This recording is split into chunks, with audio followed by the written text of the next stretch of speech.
1000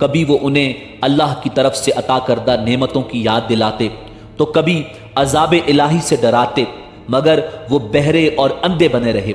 تاریخی کتب میں ہے کہ حضرت ہود علیہ السلام مسلسل 50 سال یا اس سے بھی زیادہ درس و نصیحت میں مصروف رہے۔ قوم عاد کے 13 قبائل میں سے لقمان اور خلجان نامی قبائل نہایت طاقتور تھے اور انہیں حکمران کی حیثیت حاصل تھی۔ حضرت ہود علیہ السلام نے جب دعوت حق دی اور کفر و شرک چھوڑ کر ایک اللہ کی بندگی کی طرف بلایا تو لقمان قبیلے نے سخت مزاحمت کی اور حضرت ہود علیہ السلام کے دشمن ہو گئے۔ اس کے برعکس دوسرے قبیلے خلجان نے حضرت ہود علیہ السلام کی باتوں پر غور و خوض کیا اور ان میں سے اکثر جلد ہی آپ کی دعوت کو قبول کر کے ایمان لے آئے۔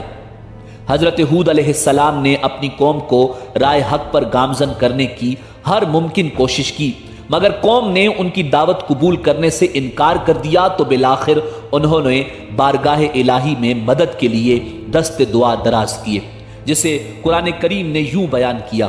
نبی نے دعا کی کہ اے پروردگار، انہوں نے مجھے جھوٹا کہا ہے پر تو میری مدد فرما۔ اللہ نے اپنے نبی کی فریاد کے جواب میں فرمایا، اے نبی، یہ بہت جلد اپنے کیے پر پچھتانے لگیں گے۔ ناظرین، اللہ رب العزت نے اپنے نبی کی دعا قبول فرمائی اور قوم عاد پر عذاب کی ابتدا ہو گئی۔ بادلوں کے فرشتے کو حکم دیا گیا کہ اب بارش نہ برسائی جائے۔ چشموں کے فرشتے کو حکم دیا گیا کہ ان کے ٹھنڈے، میٹھے اور شفاف پانی سے لبریز چشموں اور آبشاروں کو خشک کر دو۔ ناظرین، روایات میں آتا ہے کہ دیکھتے ہی دیکھتے ان کے سرسبز و شاداب کھیت و کھلیان سوکھنے لگے اور مویشی مرنے لگے، یہاں تک کہ لوگ پینے کے پانی تک کو ترسنے لگے۔ کثیر تعداد میں پیدا ہونے والے پھل اور اناج ناپید ہو گئے۔ پوری قوم خشک سالی کا شکار ہو کر بدحال اور پریشان ہو گئی۔ یہ سلسلہ مسلسل 3 سال تک جاری رہا۔ حضرت ہود علیہ السلام نے اپنی قوم کی طرف دیکھا تو پریشان ہو گئے۔ آپ بہت افسردہ اور پریشان رہنے لگے اور پھر ایک دن انہوں نے اپنی قوم سے فرمایا، اے میری قوم کے لوگوں، تم اپنے پالنے والے سے بخشش مانگو، اس کے آگے توبہ اور استغفار کرو، وہ تم پر آسمان سے بارش برسائے گا اور تمہاری طاقت و قوت میں اضافہ فرمائے گا، اور دیکھو گنہگار بن کر روگردانی نہ کرو۔ قرآن کریم اور احادیث مبارکہ میں توبہ و استغفار کے بڑے فوائد بیان کیے گئے ہیں۔ ناظرین، ابن ماجہ اور ابو داؤد میں حدیث مبارکہ ہے کہ جو پابندی سے استغفار کرتا ہے، اللہ رب العزت اس کے لیے ہر فکر سے کشادگی اور ہر تنگی سے راستہ بنا دیتا ہے اور اسے ایسی جگہ سے روزی دیتا ہے جو اس کے وہم و گمان میں بھی نہیں ہوتی۔ بہرحال حضرت ہود علیہ السلام کے لاکھ سمجھانے کے باوجود اس قوم پر کوئی اثر نہ ہوا، بلکہ نہایت ڈھٹائی کا مظاہرہ کرتے ہوئے کہنے لگے کہ ہم محض تیرے کہنے پر اپنے آباء و اجداد کے اور اپنے ان معبودوں کو نہیں چھوڑ سکتے جو ہمارے آباء و اجداد سے چلے آئے ہیں۔ قرآن کریم نے اسے یوں بیان کیا ہے، اے ہود، تم ہمارے پاس کوئی دلیل تو لائے نہیں، اور ہم صرف تمہارے کہنے سے نہ اپنے معبودوں کو چھوڑنے والے ہیں اور نہ تم پر ایمان لانے والے، بلکہ ہم تو یہ سمجھتے ہیں کہ ہمارے کسی معبود نے تمہیں آسیب زدہ دیوانہ کر دیا ہے۔ ناظرین، عذاب الہی کے ابتدائی مراحل میں خشک سالی نے قوم عاد کی حالت ابتر کر دی۔ ان کے سرداروں اور دانشوروں نے اس سے نجات پانے کے لیے مختلف تدابیر پر غور و خوض شروع کر دیا۔ یہ بات بڑی حیران کن ہے کہ پچھلی قوموں کو جب کبھی کوئی مشکل آ گھیرتی تو وہ اس سے نجات کے لیے حجاز مقدس کا سفر کرتے اور بیت اللہ شریف میں جا کر اللہ کے آگے آہوزاری کرتے، یعنی کافر قومیں بھی اس حقیقت کو تسلیم کرتی تھی کہ اس ارض و سما میں ایک لافانی قوت موجود ہے، مگر اس کے باوجود جب نبی اور رسول یہ بات کہتے تو ان کی عقل پر پردہ پڑ جاتا۔ قوم عاد کے سرداروں نے بھی یہی فیصلہ کیا کہ قوم کے سرکردہ افراد بیت اللہ شریف جا کر ان دیکھے خدا کے سامنے فریاد کرتے ہیں۔ چنانچہ مختلف قبائل کے سرداروں اور دیگر اہم افراد پر مشتمل 70 افراد کا ایک وفد حجاز مقدس روانہ ہوا۔ اس زمانے میں مکہ مکرمہ پر قوم امالیک کی حکمرانی تھی، جس کا سردار معاویہ بن بکر تھا اور معاویہ کی والدہ قوم عاد سے تعلق رکھتی تھی۔ ویسے بھی معاویہ بن بکر قوم عاد کی شان و شوکت سے بڑا مرغوب تھا، چنانچہ اس نے وفد کی بڑی خاطر مدارت کی اور اسے بڑے عزت و احترام سے اپنے ہاں ٹھہرایا۔ تبری کی روایت ہے کہ اس وفد میں 2 افراد مرشد بن سعد اور لقمان بن لکیم صاحب ایمان اور حضرت ہود علیہ السلام کے پیروکار تھے۔ غالباً ان کا تعلق قبیلہ خلجان سے ہوگا۔ ان دونوں کے علاوہ باقی سب کافر اور بت پرست تھے۔ معاویہ نے ان کے اعزاز میں رقص و سرور کی محافل کا اہتمام کیا اور تقریباً 1 ماہ تک یہ لوگ اپنے آنے کا مقصد فراموش کر کے عیش و عشرت اور شراب و شباب کی محافل میں مدہوش رہے۔ جب ان کا قیام طویل ہو گیا تو معاویہ بن بکر کو ان کے واپس جانے کی فکر لاحق ہوئی۔ کافی سوچ بچار کے بعد اس نے ناچنے گانے والیوں کے ذریعے چند اشعار کی صورت میں انہیں ان کے آنے کا مقصد یاد کروایا، جس پر وفد کو ہوش آیا۔ تاریخی کتب میں درج ہے کہ اس موقع پر وفد میں شامل مرشد اور لقمان نے ایک بار پھر انہیں سمجھانے کی کوشش کی، جو کچھ حضرت ہود کہتے ہیں اس پر ایمان لے آؤ، مگر وہ نہ مانے۔ وفد بیت اللہ شریف گیا اور بارش کی دعائیں مانگنی شروع کر دی۔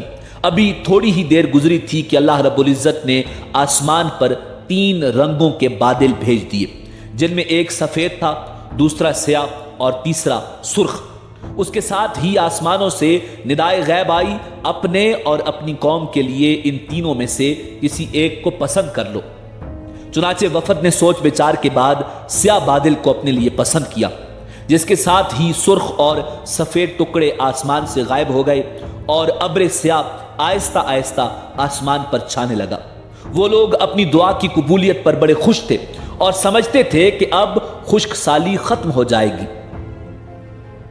ناظرین، روایات میں آتا ہے کہ پوری قوم نے خوشیاں منانی شروع کر دی، مگر حضرت ہود علیہ السلام سمجھ گئے تھے کہ یہ عذاب الہی ہے، لہٰذا انہوں نے ایک بار پھر اپنی قوم کو مخاطب کرتے ہوئے فرمایا، اے میری قوم، یہ اللہ کا عذاب ہے جو تم پر نازل ہوا چاہتا ہے۔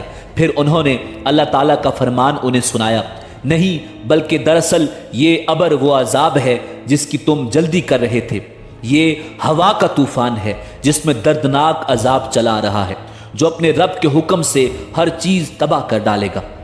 ناظرین، حدیث شریف میں آتا ہے کہ اما عائشہ صدیقہ رضی اللہ تعالی عنہا نے حضور نبی کریم رؤوف الرحیم صلی اللہ علیہ وآلہ وسلم سے پوچھا، یا رسول اللہ صلی اللہ علیہ وآلہ وسلم، لوگ تو بادل دیکھ کر خوش ہوتے ہیں کہ اب بارش ہوگی، مگر آپ کے چہرے پر اس کے برعکس تشویش کے آثار نظر آتے ہیں۔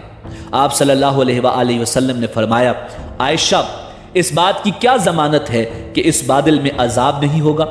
جبکہ ایک قوم ہوا کے عذاب سے ہلاک کر دی گئی تھی، اس قوم نے بھی بادل دیکھ کر کہا تھا، یہ بادل ہے جو ہم پر بارش برسائے گا۔ ناظرین، روایات میں آتا ہے کہ قوم عاد نے اس عذاب کو بصورت بادل اپنی بستیوں کی طرف آتے دیکھا تو کہنے لگے، یہ تو بادل ہے، ہم پر بارش کرنے والا ہے۔ قرآن کریم میں ہے کہ اللہ رب العزت نے تیز آندھی کا یہ عذاب 7 راتوں اور 8 دنوں تک مسلسل جاری رکھا۔ آندھی نے کسی ایک کو بھی نہ باقی چھوڑا، یہ ہر ایک کے پاس پہنچ گئی، غاروں کے اندر، پہاڑوں، گھاٹیوں اور چوٹیوں، گھروں، محلات اور قلعوں کے اندر سب کو فنا کر ڈالا۔ ابن عمر رضی اللہ تعالی عنہ سے مروی ہے کہ نبی کریم رؤوف الرحیم صلی اللہ علیہ وآلہ وسلم نے ارشاد فرمایا، وہ آندھی جس کے ذریعے قوم عاد ہلاک کی گئی، اللہ نے ان پر انگوٹھی جتنی جگہ کی مثل ہوا کھولی تھی۔ بس وہ ہوا پہلے دیہات میں گئی اور وہاں کے لوگوں اور مویشیوں اور مالوں کو اٹھایا اور آسمان و زمین کے درمیان لے گئی۔ اللہ نے اس خوفناک آندھی سے حضرت ہود علیہ السلام اور ان کے ساتھیوں کو محفوظ رکھا اور انہوں نے خطیرہ نامی ایک بستی میں پناہ لی، جہاں عذاب ان تک نہیں پہنچا اور وہ امن و سکون سے رہے، اور باقی پوری قوم اللہ رب العزت نے تباہ و برباد کر دی۔ ناظرین، علامہ تبری کی بعض روایتوں میں ہے کہ حضرت ہود علیہ السلام کی عمر 150 سال تھی۔ آپ کو 50 برس کی عمر میں نبوت عطا کی گئی۔ 50 برس تک قوم کو واعظ و نصیحت کرتے رہے۔ قوم کی ہلاکت کے بعد مزید 50 برس تک زندہ رہے اور اہل ایمان کو واعظ و درس فرماتے رہے۔ تاریخی کتب سے پتہ چلتا ہے کہ حضرت ہود علیہ السلام کا مزار حجر موت کے ایک مقام پر ہے جہاں عرب کے مختلف حصوں سے ہزاروں کی تعداد میں لوگ جمع ہوتے ہیں، اگرچہ یہ قبر تاریخی طور پر ثابت نہیں۔ ناظرین، اسی امید کے ساتھ اجازت دیجیے کہ آپ کو ہماری ویڈیو پسند آئی ہوگی۔ ملتے ہیں بہت جلد ایک نئی تاریخی، تحقیقی اور معلوماتی ویڈیو کے ساتھ۔ دیکھتے رہیے۔ اللہ رب العزت آپ کا حامی و ناصر ہو۔